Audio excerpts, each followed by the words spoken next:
What is going on, my friends? My name is Granite, and today since it is the last day of the beta, we are playing Infinite Warfare. Now, I was hesitant to upload any of this because this isn't a very big COD channel, but that is okay. Today we're playing this, we're jumping into it, we're having a hell of a good time, and we're using the R3K, the legendary version of it, and this thing's crazy good.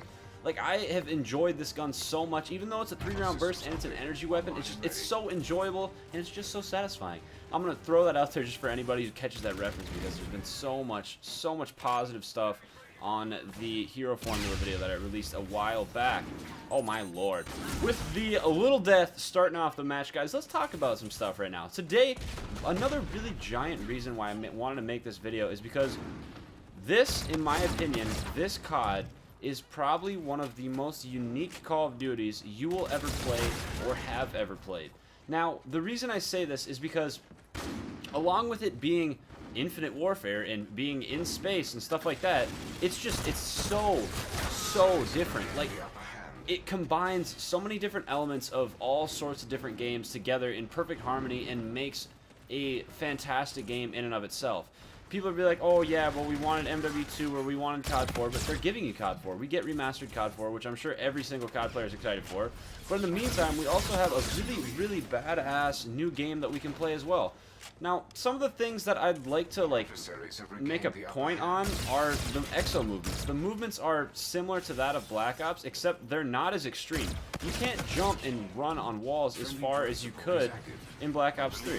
Now, this is good for some people, this is bad for some people. It makes the game a little more difficult if you were a previous scuff jumper. You jumped around, you really relied on that movement system to get your kills. But for other people who like boots to ground gameplay, it's perfect. It's just a little extra mobility to get you from point A to point B, and it's not overbearing. It's not insanity. I'm not doing too great right now. I'm 6-3. That's a 2 KD, but that's not really what the point is. Whoa, Jesus Christ. Okay, back to what we were talking about. So, like I said, the whole movement system, it's great. People were super scared that the movement system was going to be like jetpacks and just super too futuristic and not enjoyable at all, but it really is. Like right there, I was probably 3 feet off the ground. I wasn't 10 feet off the ground. I wasn't running on a wall way above the map to get a headshot like into the other enemy spawn. It's controlled, and this beta does a fantastic job of making that clear. There we go. Yeah, I didn't know if I was going to kill him or not. Now, some of the other things that I'd like to note are the way in which they did the weapons. The weapons are almost all equally balanced. You could shred any single weapon with another. Okay, let's back up a second. Let me talk about that a little bit more. The way in which Black Ops 3 was made, it kind of promoted other weapons to be used among the community more than others. Now, within this one, you find that all over the place. A lot of people use the R3K, a lot of people use the what is it called? The Envy? Yeah, it's like the NV4 or something, I believe that's what it's called. And just, there's a very big variation. Now, that could be argued, oh, well, it's the beginning of the game, no one knows what's really good and what's broken yet. But still, the fact that we're seeing this much variation this early in the game is super awesome. Oh god. Ugh. Now that one, the FHR, that's good. That's like a really modernized P90. It's cool, and it's just groovy. Pop that up.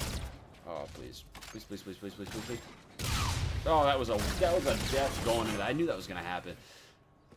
Now moving forward, let's talk about these specialist abilities, or these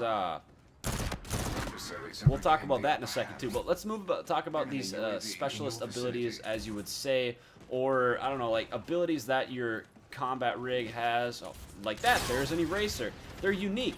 Granted, they're close to the same as Black Ops 3, but they're just kind of different. Like, for example, I have the Warfighter on right now. I love this one. It's just like an automatic shotgun that shoots for an hour and a half. It's good and it's fun to use, but it's used in moderation. There's no ammo buff. I mean, there's no defense buff like there would be in Destiny, or granted, it's COD, not Destiny, but you guys get what I'm saying. They're not broken.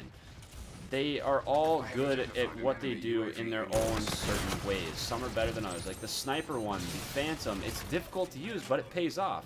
If you can get good shots with it, you will get rewarded. Or the Warfighter, if you're in a tight area, it will reward you. It's very interesting. Now, what I said I was going to talk about earlier, moving into one of my favorite portions of this, is the sniping. Now, I was one of the old fags, as you would call it. I am an original, like, MW2. That's where I grew up. I was using the intervention day one, 420 blaze. It's all dank and shit like that. But that was the original game that I loved sniping, and what I like equate every other COD sniping to was MW2. Now I didn't have that COD 4 aspect because I totally skipped that. I wasn't at the time I wasn't old enough to play COD 4 or whatever, or I didn't have an Xbox. That's what it was. So I couldn't play it. And that is one of the reasons why MW2 stuck with me so much. And I think anybody would agree that MW2 sniping is probably the best out of all of them. But this one almost holds a candle to MW2, and that's saying so much. Guys, the sniping in this game is almost flawless. It is incredible. The way in which the gun sight in, the fact you can put quick draw on a gun, make it sight in faster. I love quick scoping if it's done right. Black Ops 3, I didn't enjoy it because the snipers just weren't what you wanted, all over the place. And that's saying that there's a ton of different types of snipers. There's snipers that have been turned into assault rifles, and that's just interesting to say the least. Now, moving on again, there's so many things I want to highlight in this video, and you guys will notice that I'm kind of rambling, but that's only because I'm doing this live. I'm not scripting this at all because I'm playing so shitty right now. It's because I'm distracted, and I just want to give a really unique flow to the video so it doesn't sound scripted. It doesn't sound like I'm reading out of a piece of paper. But let's move on. So, wow, whoops. The other thing that I wanted to talk about would be exactly what I'm using right now. You saw it right there, the NV4 Flatline, that has a tier. The weapons have tiers, and then based on these tiers, they have better and better passive abilities. This is so cool. We've never seen this in a Call of Duty, and again, this makes it unique. And uniqueness and originality is what makes a good game. Like, personally, that is, to me, 100% what makes a good game. Granted, the gameplay has to be good and whatnot, but you have to have that originality, and you have to have all that stuff. You guys can roast me in the comments later for shit, like, sucking absolute dong in this game. But we're having fun, we're talking. We're actually having a good conversation right now. I'm really, really enjoying some of the points I made. What are you? Warfighter time. Like that. Oh no, we got shut down. No, leveled up to level 33. We only have 2 more levels left to go in the beta, which is psyched. I'm hyped for that. I can't even talk right now.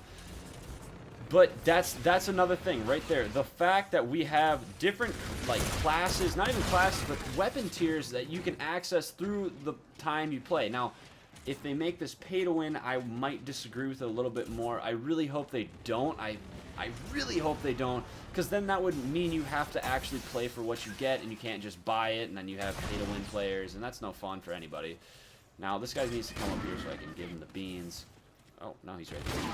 I don't know where anybody is right now. I'm going to go up here, and I'm going to die. I'm calling it. Oh, they're trying to trick shot us.